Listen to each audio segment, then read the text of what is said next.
Hi అండి, నేను జీవన్ రెడ్డి నా పేరు. మన తిరుపతి వాసిని. వృషభ మూవీలో మెయిన్ లీడ్ చేశాను. అందరూ బాగుండాలి. నిన్న 4వ తేదీన వృషభ మూవీ రిలీజ్ అయింది. అందరూ తప్పకుండా థియేటర్స్కి వెళ్ళి చూడాలి. ఎందుకు చూడాలి అంటే మన హిందూ సాంప్రదాయాన్ని కాపాడడానికి ఒక చిన్న ప్రయత్నం చేసాం. గోవధ మహాపాపం అనే కాన్సెప్ట్ పైన. ఇప్పుడు మనం చూస్తూ ఉంటాము, చిన్న చిన్న అనాథ పిల్లలు తల్లి చనిపోయిన తర్వాత మనం తాగే మొదటి చుక్క గోమాత పాలు. సో మనకేంటంటే అమ్మ లేకపోయినా అమ్మలాగా మనకు పాలిచ్చి పెంచే ఒక తల్లి, ఇంకొక తల్లి, మరో తల్లి గోమాత. సో ఆ గోమాతను కాపాడుకోవడానికి ఒక చిన్న కాన్సెప్ట్తో మా వల్లైన బడ్జెట్లో ఒక మంచి కమర్షియల్ మూవీ తీసాం.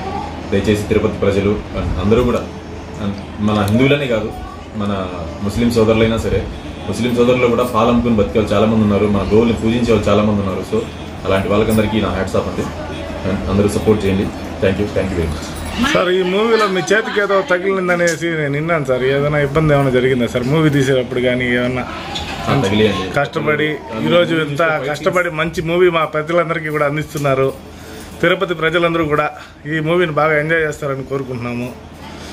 ఇదే ప్రకారం అవునండి, తగిలాయి, దెబ్బలైతే తగిలాయి. అదే సార్, చేతికి బ్యాండేజ్ వేసుకున్నారు ఏమనేసి నాకు. అదే అండి, షూటింగ్ లో కొంచెం అదే ఓకే సార్. ఫైట్ సీన్స్ కొంచెం ఎక్కువ ఉన్నాయి దీంట్లో.